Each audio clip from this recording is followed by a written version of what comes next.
Baik, Assalamualaikum warahmatullahi wabarakatuh.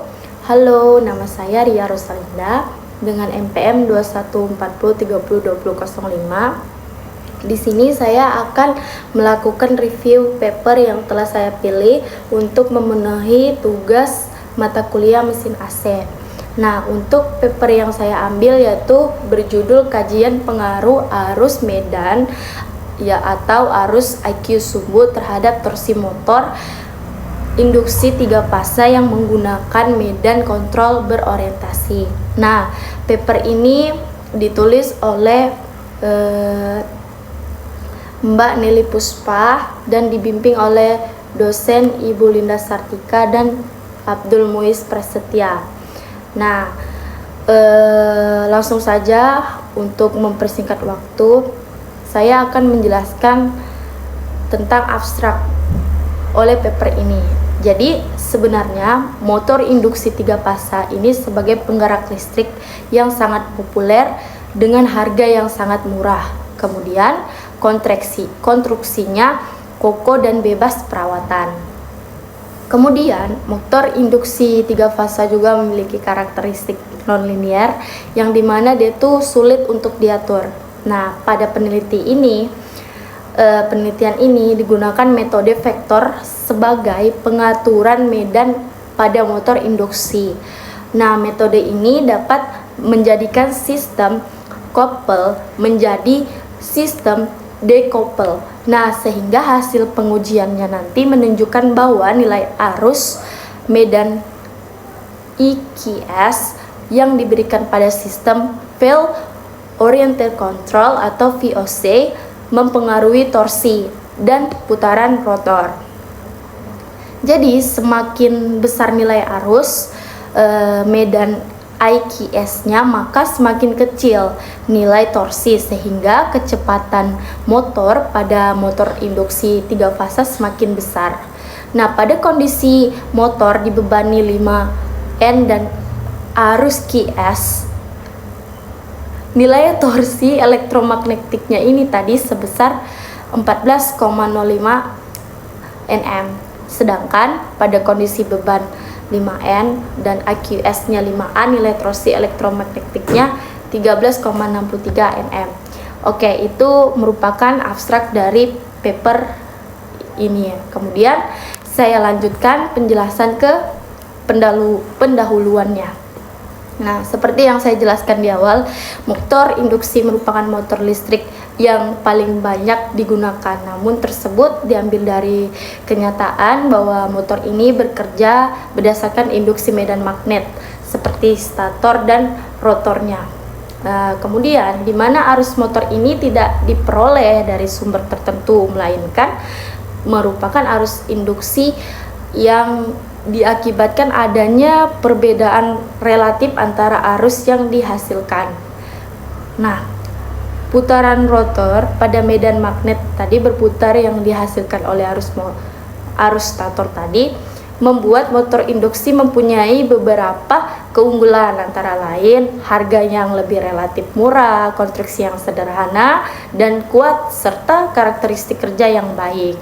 Sedangkan kelemahan dari motor induksi sendiri adalah tidak dapat mempertahankan kecepatan yang konstan ketika terjadi perubahan beban. Nah, si penulis di dalam paper ini memiliki beberapa metode yang dia kembangkan, yaitu metode pengendalian vektor, kemudian dikembangkan menjadi beberapa metode lain seperti field oriented control atau VOC. Nah, dan direct Turkey control atau DTC. Kedua metode ini dapat digunakan sebagai pengaturan kecepatan pada motor induksi 3 fase yang masing-masing memiliki kelebihan dan kekurangannya. Nah, pada penelitian ini mungkin si penulis kali ini akan membahas mengenai dampak arus medan sumbu arus IQ yang dimana terhadap torsi motor 3 fase dengan metode VOC tadi akan mendasarkan pengaturan medan atau flux motor induksi yang akan mempengaruhi kecepatan penuh atau kecepatan putaran pada motor. Kemudian diasumsikan semakin besar nilai fluksi, nilai nilai arus medannya juga akan semakin mempengaruhi putaran motor yang menyebabkan kecepatan motor akan menurun. Oke, itu merupakan penjelasan dari pendahuluan. Kita masuk ke penjelasan metode penelitian. Nah, di sini penulis menggunakan metode penelitian yang dimana diawali dengan pengenalan diagram blok VOC. Jadi field oriented control atau VOC ini merupakan suatu metode pengaturan medan yang terdapat pada motor induksi 3 fasa, di mana sistem couple diubah menjadi decouple. Nah, dengan sistem ini arus penguatan dan arus beban motor dapat dikontrol secara terpisah, sehingga flux dan torsi juga dapat diatur secara terpisah juga. Nah, kemudian si penulis juga membahas tentang pemodelan motor induksi 3 fasa. Nah, tentu kalau kita sudah membahas tentang diagram, kita akan masuk ke dalam pemodelannya. Nah, model motor yang dia gunakan di sini adalah motor jenis sangkar rotor, yang dimana pada motor induksi ini dapat diketahui besar tegangan atau arus tiap fasanya. Outputnya dihasilkan terdiri dari sistem kelistrikan, yaitu nilai flux statornya, dan torsi elektromagnetiknya, dan sistem mekanik, yaitu kecepatan putar rotor. Yang dimana tadi spesifikasi motor induksi 3 fasa tadi tergantung dengan parameter dan nilai satuannya gitu. Kita lanjut ke pembahasan diagram alir. Nah, tentu ketika kita ingin melakukan penelitian, kita akan juga membuat diagram alir penelitiannya. Nah, jadi pada tahap ini dijelaskan di flowchart, yaitu identifikasi masalahnya adalah tahap awal yang dilakukan dalam penelitiannya. Nah, tujuan si peneliti tadi agar kita dapat mengetahui masalah apa yang akan diangkat gitu dalam penelitian skripsi yang ia paparkan di dalam papernya tersebut. Nah, kemudian ia mengambil kajian untuk mengetahui arus medan sumbu arus Aiki. Nah, terdapat di torsi motor induksi 3 fasa dengan menggunakan metode VOC. Nah, kita masuk ke hasil dan diskusi. Nah, dari paper yang kita kaji, yang kita baca, yang saya baca, itu adalah pengujian hasil simulasi motor 3 fasa menggunakan metode VOC dengan nilai IKS yang divariasikan dan beban torsi 5 Nm. Mungkin nanti bisa saya tampilkan beberapa respon torsi dengan beban yang saya sebutkan tadi.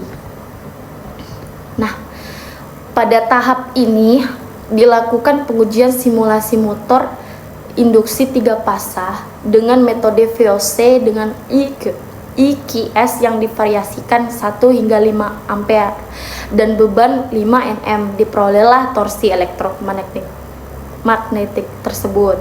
Nah, diketahuinya tadi ini memberikan IKS 1 sebesar 1,38 nilainya yang mulai meningkat sebesar 13,34 Nm dan kemudian mulai stabil di angka 2,5 sebesar 14,05 Nm seperti terlihat pada gambar yang akan mungkin saya tampilkan nanti.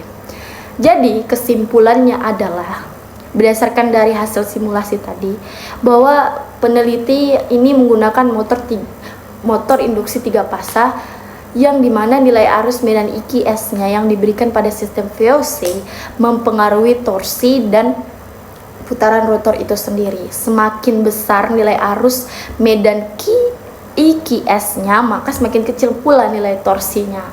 Nah, sehingga kecepatan rotor pada motor semakin besar. Nah, di mana pada kondisi tadi yang berbeban 5 Nm dan IKS 1 ampere tadi diperoleh nilai torsi sebesar 14,05 Nm. Kemudian pada kondisi berbeban 5 Nm IKS 5 ampere diperoleh nilai torsi sebesar 13,63 Nm. Nah, saran yang dapat disampaikan di sini adalah di mana kita dapat mengembangkan sistem kendali yang lebih baik di penelitian dapat diimplementasikan pada sistem yang menggunakan motor induksi 3 fasa. Mungkin hanya itu. Assalamualaikum warahmatullahi wabarakatuh dan sampai jumpa.